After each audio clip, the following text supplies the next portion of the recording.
Welcome to today's video. Today I want to talk about a really exciting cycle of cards, the Emeritus creatures. These cards all share a unique mechanic called Prepared, and each one represents a different color philosophy and magic.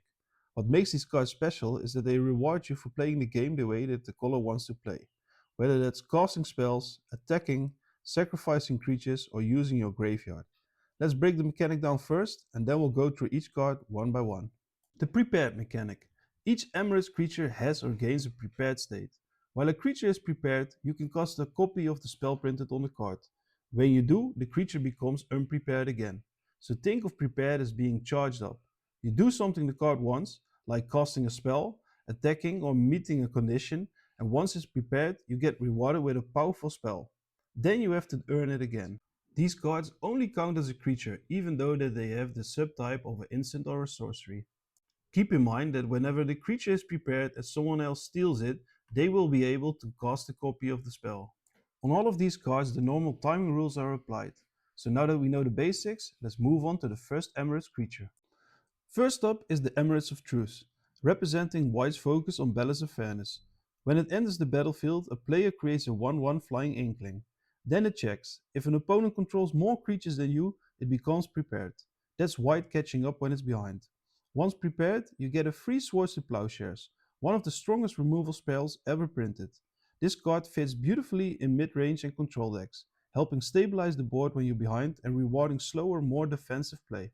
The only downside that I can see is that it needs to re-enter to become prepared again, but it shouldn't be a problem in the colors white because you can flicker the card easily. Next up is the Emeritus of Ideation, and it's all about knowledge and the graveyard. It enters prepared, so you can immediately cast Ancestral Recall, which is incredible. Drawing 3 cards at instant speed is almost unheard of.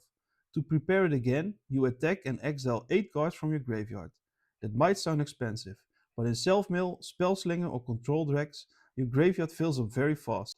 With Flying, Ward 2 and a 5/5 body, this card is a serious threat. It provides card advantage, evasion and resilience all in one package. Moving on, we have the Emeritus of Woe, a black vampire warlock, and it plays perfectly into black themes of death and sacrifice.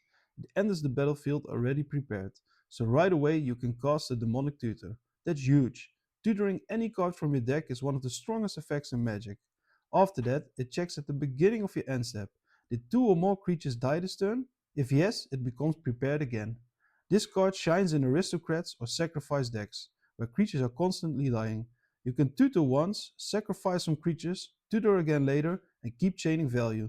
Left unchecked, this card can completely take over a game. Next is the Emeritus of Conflict. This is a human wizard with First Strike, which already helps it attack and survive in combat. Its condition is very red. When you cast your third spell in a turn, it becomes prepared. Red loves casting a lot of spells in one turn. Think burn spells, cheap cantrips and aggressive play. Once prepared, you get a lightning bolt. 3 damage to any target is always relevant. In a spell sling or prowess style deck, this card turns explosive turns into even more damage, letting you pressure life totals or clear blockers. Finally, we have Emeritus of Abundance, the green member of the cycle. It has vigilance and enters prepared, giving you immediate access to regrowth, returning any card from your graveyard to your hand. Its condition is classic green. If you control 8 or more lands when it attacks, it becomes prepared again. Green ramps hard, so this is very achievable. The card is perfect in ramp or value-based decks, allowing you to reuse your best spells over and over. It rewards long games and resource management. The Emeritus cycle is a great example of strong, flavorful design. Each card teaches you how to play its color, and each one rewards smart gameplay instead of just raw power. Whether you like sacrificing creatures, casting tons of spells, grinding value, or drawing cards, there's an Emeritus here that fits your style. And if any of them stick around, they can completely dominate a game.